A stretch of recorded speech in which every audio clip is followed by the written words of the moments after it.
Bonsoir à tous, il est 21h et bienvenue pour cette nouvelle édition de BFMDB.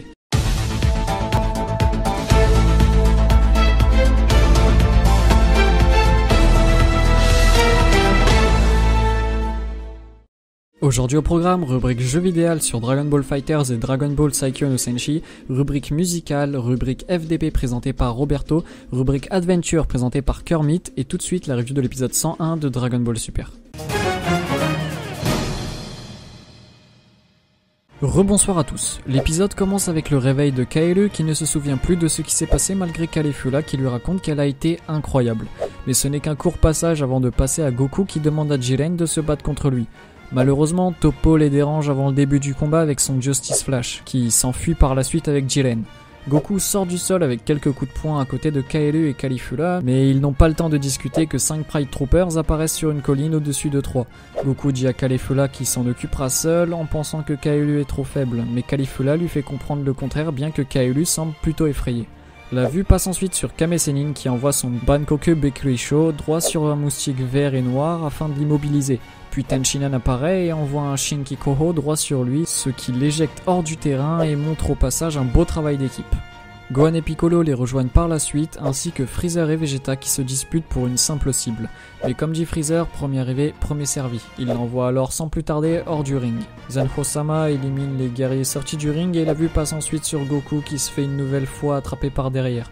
On va finir par croire qu'il aime ça. Néanmoins, Topper qui est derrière lui peut contrôler son poids à volonté, ce qu'il ne tarde pas à faire et bloque les jambes de Goku dans le sol. Zoile en profite alors pour lui lancer une attaque de type Beyblade pendant que Caulifla se bat de son côté contre Ketol, qui n'a aucun mal à esquiver ses coups. Ketol envoie par la suite une rafale de boules d'énergie qui blessera Caulifla. Kokoto bloquera Kaelu dans une sorte de boule d'énergie qui est en réalité une autre dimension pour l'empêcher d'aider Caulifla. À côté de ça, C17 et C18 se battront contre Kaselalu, celui-ci plagie Zamasu et Black en créant des lames d'énergie autour de ses mains et fonce au corps à corps contre C17 et C18 qui esquivent chacun de ses coups.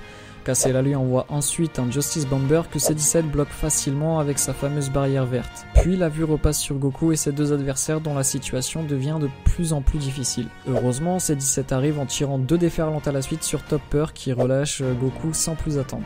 Les deux Pride Troopers lancent alors une double attaque sur C18 et Goku, mais C18 envoie facilement Topper en dehors du terrain. Suite à ça, Zoile s'enfuit pour éviter d'être éliminé et la vue repasse sur C17 et Kaselalu qui décident de s'enfuir suite au rapport de Zoile. Pendant ce temps-là, Caulifla a beaucoup de mal à tenir contre les multiples boules d'énergie de Ketol. Les 4 Pride Troopers se rejoignent alors devant Kaelu et Caulifla. Et Kokoto entoure la zone de Kokoto Zone Max pour éviter que les autres combattants ne les dérangent. Même le déplacement instantané de Goku ainsi que les multiples goûts de C17 et C18 n'y peuvent rien. La fin semble approcher pour Caulifla quand tout d'un coup Kaelu, prise par une profonde haine contre elle-même, libérera sa colère et se transformera alors en Super Saiyan. Cette fois-ci, sa transformation est moins musclée et moins grande et ses yeux ne sont plus blancs mais verts, comme selon le chara-design officiel de Toriyama. Elle semble enfin avoir contrôlé sa transformation et sort sans trop de mal de la Kokoto Zone. Caulifla donnera comme explication que celle-ci contrôle enfin son ki. Les 4 Pride Troopers envoient alors une déferlante commune sur Caulifla et Kaelu qui répliquent elles aussi avec une déferlante commune en étant transformées en SSJ. Malheureusement, leur déferlante manque encore de puissance alors Kaelu prend de la masse et booste non seulement sa puissance mais aussi celle de sa déferlante avec sa forme de Super Saiyan que nous connaissons de base. Caulifla passe ensuite en Super Saiyan 2 et booste elle aussi la puissance de la déferlante qui éjecte Ketol, Kaselalu et Zoile en dehors du terrain. Kokoto est toutefois toujours en sécurité dans sa Kokoto Zone, mais C18 ne tardera pas à la soulever et la balancer en dehors du terrain sans plus attendre. Par la suite, Goku laisse partir Caulifla et Kaelu qui sont à court d'énergie. C17 qualifiant ça d'un acte simplement humain et normal, alors que C18 n'est pas du tout de cet avis. En tout cas, l'épisode se termine comme ça et en conclusion, je remarque un peu plus de couleurs sur cet épisode comme pour le précédent, ce qui colle plutôt bien à la série. L'animation était plutôt propre, les dessins sont corrects pour ce que vaut DBS mais les proportions sont toujours autant foireuses d'un plan à un autre. Il y avait pas mal de petites idées intéressantes mais une bonne moitié sont mal exploitées et dirigées par des facilités scénaristiques qui entraînent la plupart du temps des incohérences. J'aurais aimé en voir un peu plus de la part de C17 et C18 par exemple, ou un Goku un peu moins débile qui n'a strictement rien fait dans cet épisode alors qu'il était présent sur au moins 50% des plans. Ou encore Caulifla qui ne se transforme en Super Saiyan que quand ça lui chante. Bref, tout de suite la rubrique jeux vidéo présentée par Jean Gustavin. Oui, bonsoir Aniki, je viens tout juste de découvrir le roster de la bêta de Dragon Ball FighterZ qui sera constitué de Piccolo, Freezer, Boo, Cell, Goku, Vegeta, Mirai Trunks, Gohan, Krillin et un 10e combattant que nous ne connaissons pas encore. Les inscriptions à la bêta fermée, elles, sont repoussées au 22 août au vu du trop gros nombre de demandes avant de l'ouvrir dès le mois de septembre. Le jeu final, quant à lui, sortira courant 2018, donc nous avons encore un peu de temps à attendre. Mais en attendant, il y a aussi le jeu mobile Dragon Ball Saikyo no Senshi qui a été annoncé. Celui-ci sera un MMORPG en 3D se basant sur le début de l'histoire de Dragon Ball. Donc pas de partie Z ou Super de ce côté, ce qui a rendu Aniki-sama extrêmement heureux, pendant quelques heures seulement avant qu'il ne se rende compte que ça ressemblait un peu beaucoup trop à Dragon Ball Online. Il doute à présent du projet qui a d'ailleurs l'air d'être exclusif à la Chine. Nous espérons donc que le jeu atteindra nos frontières pour l'obtenir de façon légale et traduite. En tout cas, je vous laisse la parole Aniki-sama. Merci Jean-Gustave. Avant de passer à la suite, je voudrais une seconde de silence en l'honneur de Paint que Microsoft a décidé de supprimer. Voilà, c'est bon. Sans plus attendre, la rubrique musicale présentée par Philippe Rastier. La rubrique musicale. Salut à tous les éditeurs de Radio Poil de Cul, c'est votre animateur favori Philippe Rastier. Je suis passé chez le médecin, on m'a diagnostiqué un rare cas d'orgasme sporadique avec sans plus tarder... Excusez-moi, sans plus tarder, on écoute un extrait du nouveau tube de l'été de la part du label Young Trottinette, un tube sur lequel vos culs vont bouger, et on écoute ça... Flatula.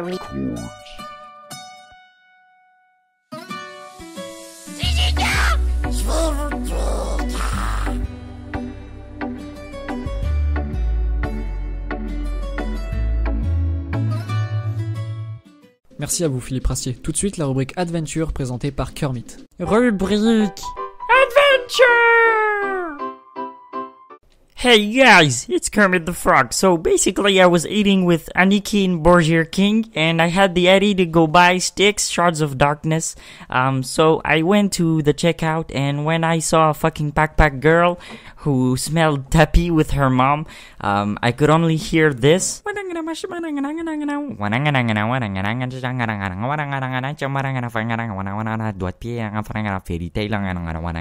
It took fucking 3 hours for her to buy her Fairy Tail volume, precisely the 57th. So there's 3 problems now.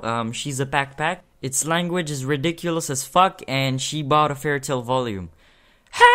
Adventure!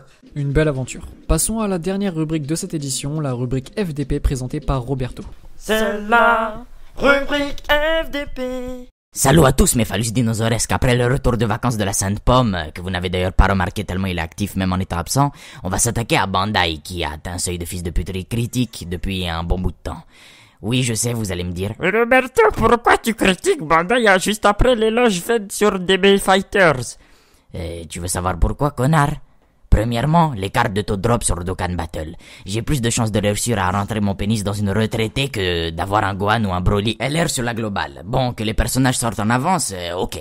Que la Jab bénéficie de persos exclusifs, ça mérite la bite. Mais les taux de drop, touchez pas à ça. Déjà que Natako a pas de chance dans la vie de tous les jours avec sa chaise, ne changez pas les taux de drop par favoritisme. Mais c'est pas tout. On a aussi droit à des DLC qui sentent le prépuce épicé pour Xenoreverse et pour le magnifique Naruto Ultimate Ninja Storm 4. Ainsi que les incohérences sur les dialogues du story mode de Tekken 7, même si c'est pas géré par eux, faut bien se laver les mains sur quelqu'un. Mais, mis à part ça, je viens d'apprendre que Ni no Kunilingus 2 est repoussé au 19 janvier 2018. Vous croyez que je vais vivre éternellement? Si une femme ne peut pas me faire plaisir et qu'un jeu non plus, qui va le faire? Merci Roberto. Très bonne rubrique comme d'habitude. Et pour clore ce journal, voici les sondages de l'épisode 101 de Dragon Ball Super. 33% de très bons, 50% de bons et 17% de mauvais. Donc un épisode très mitigé.